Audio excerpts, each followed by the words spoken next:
নমস্কাৰ। শাৰীৰিক অসুস্থতাৰ পিছত আজি প্ৰথম আহিছোঁ 10-12 দিনৰ পিছত।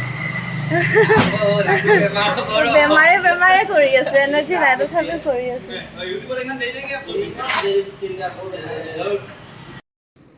যিটো ঘৰত আমাৰ শ্বুটিং হয়, ৰাহুল প্ৰিন্সিহঁতৰ ঘৰ, এইটোৱে সেইটো ঘৰ, এইটো বেলকনিটো।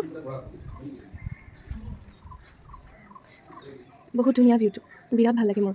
মই যেতিয়াই বহুত ক্লামজি ফিল কৰোঁ, এইখিনিত আহি মই ধুনীয়া মুকলি বতাহ লওঁ আৰু বহুত ধুনীয়া। আমি ভিতৰত যাওঁ। এতিয়া আকৌ আহিছে, নাই সেইখন নাই। এইটোৱে হ'ল আমাৰ ড্ৰয়িং ৰুম। দেখিবলৈ পাইছে কিমান ধুনীয়াকৈ সজাই থৈ দিছে। হাৰমনিয়ামো আছে।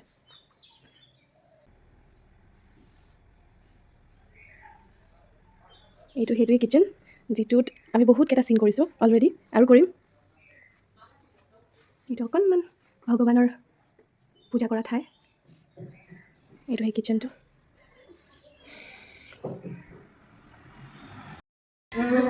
আপোনালোকৰ জানিব মনে প্ৰিন্সিৰ ৰুম কোনটো? এইটো প্ৰিন্সিৰ ৰুম। আৰু এইটো কোন? চাওঁ। যিজন নাই ফটোখন দেখুওৱা নাই। কাটি দিয়া, দিয়া জ্বলাই দিয়া, যি কৰা। এইজন হ'ল আমাৰ মৰমৰ, যিয়ে মোক বিৰাট কেয়াৰ লয় মোৰ বস্তুৰ পৰা আদি কৰি গোটেইখিনি। আৰু আপুনি অলৰেডি দেখিছেই ষ্টুডেণ্ট কেৰেক্টাৰটো খুব ধুনীয়া এক্টিং কৰিছে। দীপ্তি কিবা ক'বা? বৰ্তমান নকওঁ, মই দেখিছা তোমাৰ ৰুমটো সজাই আছোঁ ধুনীয়াকৈ। দেহি থেংক ইউ ছ' মাছ। এতিয়া বলক যাওঁ আমাৰ মধুস্মিতা বা মানে মোৰ মা দেউতাৰ ৰুমটোলৈ। এইটোৱে সেইটো ৰুম য'ত সুমন্ত চৌধুৰী আৰু অনিন্দিতা চৌধুৰীয়ে কাজিয়া কৰি থাকে। কোন এইটো? আয়ুষ্মান খুৰানা আৰু ইয়াৰ কোন এইটো? আয়ুষ্মান খুৰানা। আয়ুষ্মান খুৰানা। লাঞ্চ কৰিছ? চাউথৰ হিৰোটো কৈ দে এটা চাউথৰ ডাইলগ এটা কৈ দে। কোনটো কবি? আয়ুষ্মান খুৰানা আৰু এই কি আছিলে? এয়া মণিবা, আমাৰ মৰমৰ মেকআপ আৰ্টিষ্ট। লেপা পতা ধুনীয়াকৈ তাক চাৰ্জাৰী কৰি আছে, কিজানিবা অলপ ভাল দেখা হয়েই ন ৰাহুল? কি লাজ কৰিছ? মই এনেও ধুনীয়া। আপোনালোকে যে কমেণ্টত যে গালি পাৰি থাকে, ডাইনী জখিনী ভুটুনি মাৰিব লাগে, মাৰিব লাগে, তাইক কিয় একমাত নিদিয়ে? বহুত মৰম ৰিয়েল লাইফত একেবাৰে আৰু এইজনী হৈছে মণি, ডাৰ্লিং মণি। আৰু এইফালে আছে মোৰ মানে ল'ৰা, ৰিয়েল লাইফৰ ল'ৰা ৰাহুল। নামটো শুনা হোগা। আৰু এইফালে আছে সুমন্ত মোৰ মৰমৰ দেউতা মানে হিৰো। এই দুইগৰাকীয়ে ইমান কাজিয়া লাগে স্ক্ৰীণত, ইমান কাজিয়া লাগে। এতিয়া মেকআপ কমপ্লিট হোৱাৰ পিছত, একদম ড্ৰেছ আপ কৰাৰ পিছত, আফটাৰ মানে ড্ৰেছ আপ আকৌ এবাৰ দেখাই দিব তাই, নহ'লে অলপ বেয়া লাগিব সেইকাৰণে। চ' মই ফাৰ্ষ্ট চিনটোৰ কাৰণে ৰেডি হৈ গৈছোঁ।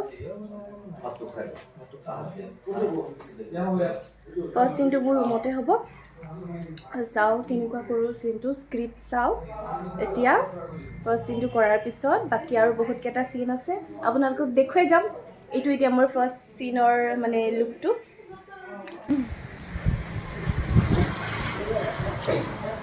চ' ফাৰ্ষ্ট চিনটোৰ কাৰণে, আজিৰ প্ৰথম চিনটোৰ কাৰণে মই ৰেডি হ'লোঁ। ক'ত চাব লাগে? ইয়াতে ধৰিব পৰা নাই মোৰ লাইফৰ প্ৰথম ব্লগ, সেইকাৰণে অলপ প্ৰব্লেম হৈছে। একো নাই, এডজাষ্ট হৈ যাব। এতিয়া মোৰ এইটো প্ৰথম লুক, ফাৰ্ষ্ট চিন কৰিম, তাৰপিছত নেক্সট কি আছে চাওঁ।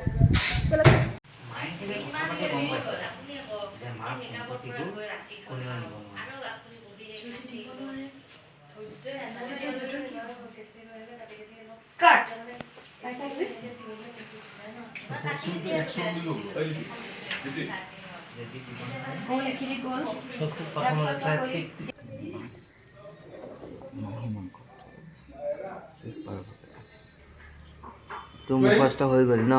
নাই হোৱা দেহা। ছেকেণ্ড চিন, ফাৰ্ষ্ট চিনটো হ'ল ভালে। ছেকেণ্ড চিনটো আই হোপ ভালে হ'ব, গালি চালি নোখোৱাকৈ। চাই থাকক। মোৰ লগত এতিয়া আছে যাক আপোনালোকে সকলোৱে এনি টাইম গালি পাৰি থাকে কমেণ্টত, যিগৰাকী ব্যক্তি পাৰ্চনেল লাইফত ইমানেই মৰমীয়াল আপোনালোকে যদি লগ পায় তেতিয়া আপোনালোকে নিজে গম পাব। গালিটো পাৰিছে ন, গালি পাৰিছে মানে কি কৰিম, মোক যিটো ক'বলৈ দিছে মই সেইটোৱে কৈছোঁ। ইমান মোৰ ধুনীয়া ধুনীয়া ছোৱালীজনী, মোৰ মৰম লগা ছোৱালীজনী, তাইকো গালি পাৰিব লাগে আৰু অনবৰতে এইটো কৰিলি এইটো কৰিলি। কিন্তু ব্যক্তিগত জীৱনত বা একেবাৰে অপজিট হয়, খুব মৰমীয়াল হয়, সাংঘাতিক মৰমীয়াল হয়। কিন্তু কি হৈছে অকণমান মানে প্ৰভাৱ পৰে যে কেৰেক্টাৰৰ, ঘৰতো মাজে মাজে অলপমান সেনেকুৱা ওলাই যোৱাৰ লগে লগে ল'ৰা ছোৱালীয়ে বেয়া পায়, কি কৰিম। তথাপিতো আপোনালোকে চাই থাকিব দেই, মৰম দি যাব ৰজনীগন্ধা। বা খুব ভাল কাম কৰি আছে, মৰম দি যাব, আপোনালোকে আগৰ পৰা দেখিয়ে আছে। আশীৰ্বাদ আপোনালোকৰ আশীৰ্বাদত যি অকণমান পাইছোঁ কৈছোঁ। লগতে কৈ দিয়ক বা মোৰ ইউটিউব চেনেল নতুন নৱাগত আমাৰ মানে হিয়াৰ নতুন ইউটিউব চেনেলটোক আপোনালোকে খুব চাব আৰু লগতে আপোনালোকৰ মানে যিমান লগৰ মানুহ আছে চবকে ক'ব যে হিয়াৰ ইউটিউব চেনেলটো আপোনালোকে চাওক, লাইক কৰক, কমেণ্ট দিয়ক আৰু ছাবস্ক্ৰাইব কৰক, আৰু যাতে তাইৰ চেনেলটো বহুত ভাল হয় আৰু আপোনালোকক নতুন নতুন ভিডিঅ', ধুনীয়া ধুনীয়া ভিডিঅ' দেখাই থাকিব পাৰে। Thank you, bye bye. Next দিনৰ কাৰণে আমি ৰেডি হ'ম। আহক।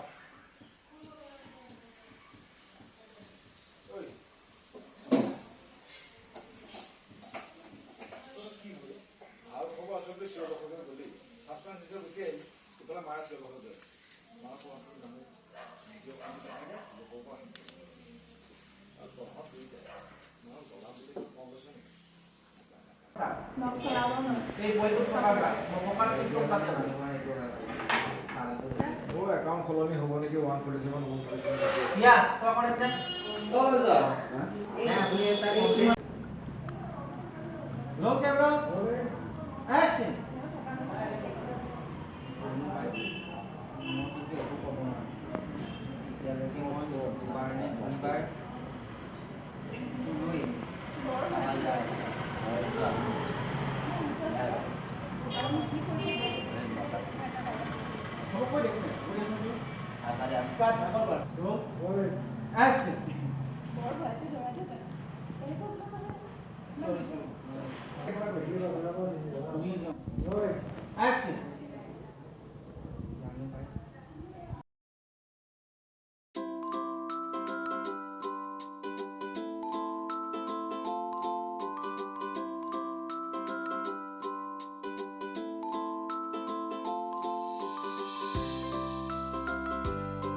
কেনেকুৱা পাইছে ৰূপম দা?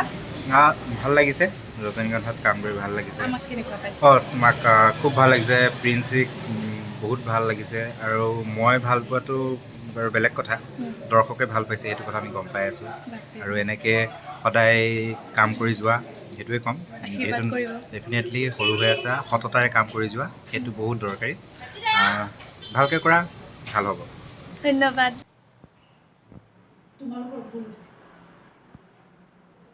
মই ইয়ালৈ কাৰো ৰণী বাবা কাৰোবাৰ জীয়েক হৈ অহা নাই। মই ৰজনীগন্ধা। আমি কোনো ৰজনীগন্ধা, তোমালোকৰ ভুল হৈছে। মই ইয়ালৈ কাৰো ৰণী বাবা কাৰোবাৰ জীয়েক হৈ অহা নাই। মই আহিছোঁ ৰজনীগন্ধা চৌধুৰী। আমি কোনো ৰজনীগন্ধাক চিনি নাপাওঁ, আৰু মই কৈছোঁ তই ইয়াৰ পৰা ওলাই যা, নহ'লে কিন্তু মই এতিয়া পুলিচ মাতিম। নমস্কাৰ, মই অৰিন্দ। এখেত আৰু তেওঁলোকে নিশ্চয় মোক চিনিব পাৰিছে। পুলিচত খবৰ দিয়ে একো লাভ নাই কাৰণ আমি এখন পত্ৰ দিবলৈহে তাক ক'ত ষ্টাৰ্ট কৰিছোঁ এয়া কোন মৰমৰ ৰজনীগন্ধা সুনীতা বা কেনেকুৱা পাইছে কেনেকুৱা পাইছে খুব ভাল লাগিছে কাম কৰি আমাক লগ পাই ৰজনীগন্ধা কৰি আৰু তোমাক লগ পাই বহুত ভাল লাগিছে একদম মৰম লগা আৰু এক্টিং বহুত ধুনীয়া কৰে মই খুব পচন্দ হৈছে তাইৰ কাম বহুত বহুত শুভেচ্ছা আগুৱাই যোৱা বহুত ভাল ধন্যবাদ হ'ব বহুত বেছি ধন্যবাদ সেয়াই আৰু আমি সকলোৱে ফূৰ্তি কৰি ইয়াতে ৰজনীগন্ধা শ্বুটিং কৰি থাকোঁ খুবেই ভাল লাগে আৰু আপোনালোকে চাই থাকিব ৰজনীগন্ধা চাই থাকিবা থাৰ্ড চিনটো হ'ল এতিয়া মই ফ'ৰ্থ চিনটো কৰিব গৈ আছোঁ পিছত লগ পাম বাই আকৌ কি কথা পাতিব লাগে মই দেখোন উকিলৰ লগত কথা পাতিলোঁ শুন তাই 1000 কেছ কৰিলেও আমাৰ পৰা 1 টকাও দিব নোৱাৰে কিয় নোৱাৰিব আমি যদি মানে দেউতাই যদি কেছটো উঠাই তেতিয়া তেতিয়াও একো নহয় কাৰণ দেউতাৰ সকলো সম্পত্তি মোৰ নামত আছে এই শুনামতে নতুন কনষ্ট্ৰাকশ্যনৰ জেচিপি ক্ৰেন আৰু এখন কি কয় টিপাৰ সেইখনে বাপেৰৰ নামত আছে তই আকৌ বাপেৰ বুলি ক'লে বেয়া পাওঁ নহয় দেউতাৰৰ নামত আছে কেইদিনমানৰ পিছত এখন মোৰ নামলৈ লৈ ল'ম আৰু দেউতাই কোৰ্টে বিচৰা ধৰণে যদি পইচা দিব নোৱাৰা হৈ জেল দিয়ে তেতিয়া একো নহয় দেউতাৰ টকা নাই বুলি কৈ দিব আৰু আমিও লিখি দিম তেওঁৰ লগত আমাৰ কোনো সম্পৰ্ক নাই উকিলেতো মোক তেনেকৈ কৈছে আৰু জেল হ'লে সোনকালে জামিন হ'ব যে বাইদেউ এইটো সুখৰ আছিল চৰি বাইদেউ এইটো ৰোমান্টিক চিন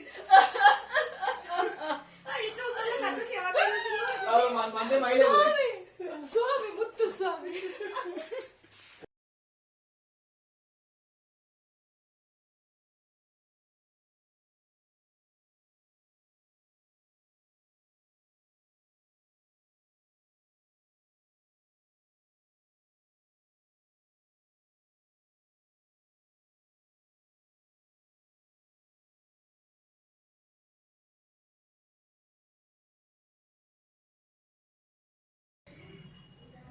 এইটো আজি আমাৰ last get up last look কৰি দে না কেনে কৰ কিবা এইটো আজি আমাৰ লাষ্ট গেট আপ নাইট চিন এটা আছে ভাত খোৱা চিন এটা আছে ৰাতিৰ সেই চিনটোৰ পিছত লাকিলি পেকআপ হ'ব পেকআপ যেন মোৰ বিষাইছে পেকআপটো হ'লে ভাল আছিল সোনকালে ঘৰ যাব পাৰোঁ আকৌ কালি আহিব লাগিব চাই থাকক দেখিব চিনকেইটা দেখিব